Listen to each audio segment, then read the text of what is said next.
എല്ലാ പ്രിയപ്പെട്ടവർക്കും ക്രിസ്തുയേശുവിൻ്റെ നിസ്തുല നാമത്തിൽ സ്നേഹവന്ദനം അറിയിക്കട്ടെ. പുതിയ ദിനത്തിൻ്റെ പ്രഭാതം. ഇന്ന് നമ്മുടെ ധ്യാനത്തിനായി അപ്പോസ്തല പ്രവൃത്തികൾ 2-ാം അധ്യായം 1 മുതൽ 4 വരെയുള്ള വാക്യങ്ങൾ തിരഞ്ഞെടുത്തിരിക്കുന്നു. അപ്പോസ്തല പ്രവൃത്തികൾ 2-ന്റെ 1 മുതൽ 4 വരെ. പെന്തക്കോസ്ത് നാൾ വന്നപ്പോൾ എല്ലാവരും ഒരു സ്ഥലത്ത് ഒന്നിച്ച് കൂടിയിരുന്നു. പെട്ടെന്ന് കൊടിയ കാറ്റടിക്കുന്നത് പോലെ ആകാശത്ത് നിന്ന് ഒരു മുഴക്കമുണ്ടായി. അവർ ഇരുന്നിരുന്ന വീട് മുഴുവനും നിറച്ചു. അഗ്നിജാല പോലെ പിളർന്നിരിക്കുന്ന നാവുകൾ അവർക്ക് പ്രത്യക്ഷമായി. അവരിൽ ഓരോരുത്തരുടെ മേൽ പതിഞ്ഞു. എല്ലാവരും പരിശുദ്ധാത്മാവ് നിറഞ്ഞവരായി ആത്മാവ് അവർക്ക് ഉച്ചരിപ്പാൻ നൽകിയതുപോലെ അന്യഭാഷകളിൽ സംസാരിച്ചു തുടങ്ങി. കർത്താവിൻ്റെ പരിശുദ്ധ നാമം വാഴ്ത്തപ്പെടുമാറാകട്ടെ. പരിശുദ്ധാത്മാവിനെയും ആത്മാവിൻ്റെ പ്രവർത്തനങ്ങളെയും മനസ്സിലാക്കാൻ പല പ്രതീകങ്ങളും പ്രതിരൂപങ്ങളും വിശുദ്ധ വേദപുസ്തകത്തിൽ ഉപയോഗിച്ചിട്ടുണ്ട്. അദൃശ്യനും അരൂപിയുമായ ആത്മാവിനെക്കുറിച്ച് മനസ്സിലാക്കാൻ വ്യത്യസ്ത പ്രതീകങ്ങൾ നമ്മെ വളരെ സഹായിക്കുന്നു. വേദപുസ്തകത്തിൽ ഉപയോഗിച്ചിട്ടുള്ള പ്രതീകങ്ങളിൽ ചിലത് പ്രാവ്, അഗ്നി, ജലം, മുദ്ര, എണ്ണ, കാറ്റ് ഇങ്ങനെയൊക്കെയാണ്. ഇതിൽ ഓരോന്നിനും വളരെ പ്രസക്തിയുണ്ട്. വ്യത്യസ്തങ്ങളായ പ്രവർത്തനങ്ങളെയും വ്യാപാരങ്ങളെയും വ്യക്തമാക്കാൻ ഓരോ പ്രതീകത്തിനും കഴിയുന്നു. ഇവയിൽ ചിലത് നമ്മുടെ പഠനത്തിനും ധ്യാനത്തിനുമായി തിരഞ്ഞെടുക്കുകയാണ്. പെന്തക്കോസ്ത് ദിവസം പരിശുദ്ധാത്മാവിൻ്റെ ആവാസമുണ്ടായപ്പോൾ അഗ്നിജ്വാല പോലെ പിളർന്നിരിക്കുന്ന നാവുകൾ അവർക്ക് പ്രത്യക്ഷമായി. അവരിൽ ഓരോരുത്തരുടെ മേലും പതിഞ്ഞു എന്ന് ലൂക്കോസ് വിവരിക്കുന്നു. അതിശയകരമായ അഗ്നിയാണ് കാണപ്പെട്ടത്. അവരുടെ ശിരസ്സുകളിന്മേൽ പതിഞ്ഞു എങ്കിലും ദഹിപ്പിക്കുന്ന അനുഭവമൊന്നും ഉണ്ടായില്ല. എന്നാൽ അഗ്നി പതിഞ്ഞവർക്ക് ആന്തരികമായി പരിവർത്തനവും അത്ഭുത ശക്തിയും ലഭിച്ചു. വേദപുസ്തകത്തിൽ അഗ്നി ദൈവ സാന്നിധ്യത്തിൻ്റെയും ദൈവിക വ്യാപാരത്തിൻ്റെയും അടയാളമാണ്. ഹോരേബിൽ വെച്ച് മോശയ്ക്ക് ദൈവം പ്രത്യക്ഷനായത് എരിയുന്ന മുൾപ്പടർപ്പിലായിരുന്നു. അവിടെ മുൾപ്പടർപ്പ് ദഹിച്ചു പോകുന്നില്ല. എന്നാൽ അഗ്നി ജ്വലിച്ചുകൊണ്ടേയിരുന്നു. ദൈവത്തിൻ്റെ സാന്നിധ്യം മോശ തിരിച്ചറിഞ്ഞു. ഇസ്രായേൽ ജനം സീനായി മരുഭൂമിയിലായിരിക്കുമ്പോൾ യഹോവ മോശയ്ക്ക് പ്രത്യക്ഷമായി. യഹോവ തീയിൽ സീനായി പർവ്വതത്തിൽ ഇറങ്ങുകയാൽ അത് മുഴുവനും പുക കൊണ്ട് മൂടി. അതിൻ്റെ പുക തീച്ചൂളയിലെ പുക പോലെ പൊങ്ങി. ഇസ്രായേലിയ ചരിത്രത്തിൻ്റെ മറ്റൊരു വഴിത്തിരിവിൽ ബാൽ പ്രവാചകന്മാരെ ഏലിയാവ് എതിരിടുന്നു. ആരാണ് സത്യദൈവം എന്ന് തെളിയിക്കാൻ ഏലിയാവ് ഉന്നയിക്കുന്നത് തീ കൊണ്ട് ഉത്തരമരുളുന്ന ദൈവം സത്യദൈവമെന്ന് അംഗീകരിക്കുക എന്നതായിരുന്നു. അവിടെ അഗ്നി ഇറങ്ങി ദൈവത്തിൻ്റെ മഹത്വവും ശക്തിയും വെളിപ്പെടുത്തി.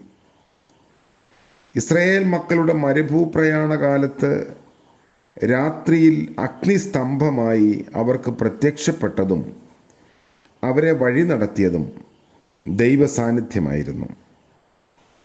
ഈ പഴയ നിയമ പശ്ചാത്തലത്തിലാണ് പെന്തിക്കോസ്ത് ദിവസം അഗ്നിജ്വാല പ്രത്യക്ഷമായപ്പോൾ ദൈവത്തിൻ്റെ വാഗ്ദാന പൂർത്തീകരണമായി പരിശുദ്ധാത്മാവിനെ അയച്ചതായി അവർ മനസ്സിലാക്കിയത്.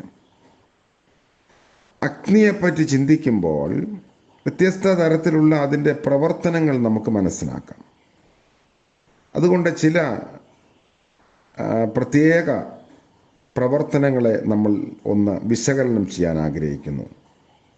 ഒന്ന്, സ്നേഹത്തിൻ്റെ അഗ്നിയാണ്. തണുപ്പ് കാലത്ത് അഗ്നി കൂട്ടി തീ കായുന്ന അനുഭവം മുൻപൊക്കെ ഉണ്ടായിരുന്നു. ഇപ്പോഴും പല സ്ഥലങ്ങളിലും അത് നിലനിൽക്കുന്നു. തണുപ്പ് രാജ്യങ്ങളിൽ വിറക് മുട്ടികൾ കത്തിച്ച് തീ ഉണ്ടാക്കുന്ന ഒരു സ്ഥലം എല്ലാ ഭവനങ്ങളുടെയും മധ്യത്തിൽ ഉണ്ടായിരുന്നു. അവിടെ കുടുംബാംഗങ്ങളെല്ലാം കത്തുന്ന അഗ്നിയുടെ ചുറ്റും ഇങ്ങനെ ഇരിക്കും. എല്ലാവരെയും ഒന്നിപ്പിക്കുന്ന പ്രക്രിയ അവിടെ നടക്കുന്നു. അകന്നിരിക്കാൻ ആരും ഇഷ്ടപ്പെടുന്നില്ല. ഇതിനെ നമുക്ക് സ്നേഹത്തിൻ്റെ അഗ്നി എന്ന് വിളിക്കാം. പരിശുദ്ധാത്മാവാകുന്ന അഗ്നിയുടെ വലിയ പ്രവർത്തനം എല്ലാവരെയും സ്നേഹത്തിൻ്റെ ആത്മാവിൽ ഒന്നിച്ച് ചേർക്കുന്നതാണ്. പൗലോസ് അപ്പോസ്തലന്റെ ഭാഷയിൽ ആത്മാവിൻ്റെ കൂട്ടായ്മ എന്ന് വിശേഷിപ്പിക്കാം. സ്നേഹം നമ്മുടെ ഹൃദയങ്ങളിൽ പകരുന്നത് പരിശുദ്ധാത്മാവാണ്.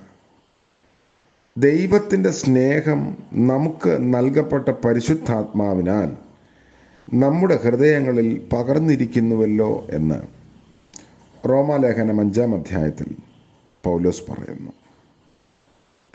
പരിശുദ്ധാത്മാവിൻ്റെ ശ്രേഷ്ഠ വരങ്ങളിൽ ഒന്നാമത്തേത് സ്നേഹമാണ്. ആ സ്നേഹം എല്ലാ അതിർവരമ്പുകളെയും വേലിക്കെട്ടുകളെയും ഭേദിച്ച് ഐക്യം സാധ്യമാക്കുന്നു. യഹൂദനും വിജാതീയനും തമ്മിൽ യാതൊരു സമ്പർക്കവും പാടില്ലാതെ വണ്ണം ശത്രുതയിലും അകൽച്ചയിലുമായിരുന്നു ജീവിച്ചിരുന്നത്. ക്രിസ്തീയ സഭയുടെ ആരംഭത്തിൽ വിജാതീയരെ സഭയിൽ ചേർക്കുന്നത് ഒരു വലിയ പ്രശ്നമായി ഉന്നയിക്കപ്പെട്ടു. എന്നാൽ പരിശുദ്ധാത്മദാനം കൈസരിയയിൽ കൊർന്നല്യോസിൻ്റെ ഭവനത്തിൽ വെച്ച് വിജാതീയർക്ക് നൽകിയപ്പോൾ ഇനിയും അവരെ സഭയിൽ നിന്ന് അകറ്റി നിർത്തുന്നത് ദൈവനിഷേധമാണും എന്ന് ചിന്തിച്ച് വിജാതീയർക്ക് വാതിൽ തുറന്ന് കൊടുക്കുകയായിരുന്നു. അപ്പോൾ പരിശുദ്ധാത്മാവ് അകന്നവരെ അടുപ്പിക്കുന്നവനും ശത്രുക്കളെ മിത്രങ്ങളും സഹോദരങ്ങളുമാക്കി തീർക്കുന്നവനുമാണെന്നും തെളിയുന്നു. സ്നേഹത്തിൻ്റെ ഈ അഗ്നി ഭവനങ്ങളിൽ ഇന്ന് കെട്ടുപോയ ഒരു അവസ്ഥയിലാണ്. അതുകൊണ്ട് കുടുംബ ശൈഥില്യങ്ങൾ സംഭവിക്കുന്നു. വഴക്കും കലഹവും അരങ്ങേറുന്നു. ഭൂമിയിലെ പറുദീസ എന്ന് കരുതപ്പെടേണ്ട കുടുംബം ഒരു കുട്ടിനരകമായി മാറിയിരിക്കുന്ന കാലഘട്ടമാണ്. കുടുംബ കോടതിയെ ശരണപ്പെടുന്നവരുടെ സംഖ്യ വർദ്ധിച്ചു വരുന്നു. സ്നേഹത്തിൻ്റെ അന്തരീക്ഷത്തിൽ മാത്രമേ വ്യക്തിത്വങ്ങൾ വികസിക്കുകയും വളരുകയുമുള്ളൂ. അതില്ലാത്ത കുടുംബങ്ങളിലെ കുട്ടികൾ ഒരുപക്ഷെ സ്വഭാവ വൈകല്യമുള്ളവരും മുരടിച്ച വ്യക്തിത്വത്തിൻ്റെ ഉടമകളുമൊക്കെയായി തീരാനുള്ള സാധ്യതയുണ്ട്. അതുകൊണ്ട് പരിശുദ്ധാത്മാവാകുന്ന അഗ്നിയെക്കുറിച്ച് നമ്മൾ ചിന്തിക്കുമ്പോൾ സ്നേഹത്തിൻ്റെ അഗ്നി എന്നതാണ് ആദ്യമായി ചിന്തിച്ചത്. തുടർന്നുള്ള ദിവസങ്ങളിൽ ചില കാര്യങ്ങൾ കൂടി ഇതിനോട് നമുക്ക് കൂട്ടിച്ചേർക്കാവുന്നതാണ്.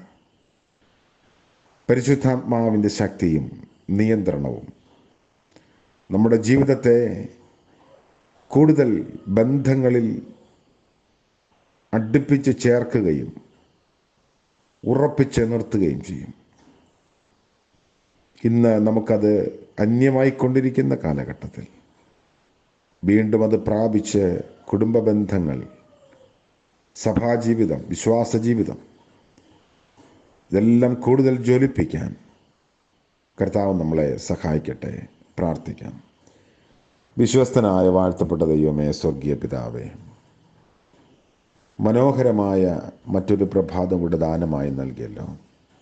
നന്ദിയോടെ ഞങ്ങൾ അങ്ങയെ സ്തുതിക്കുന്നു.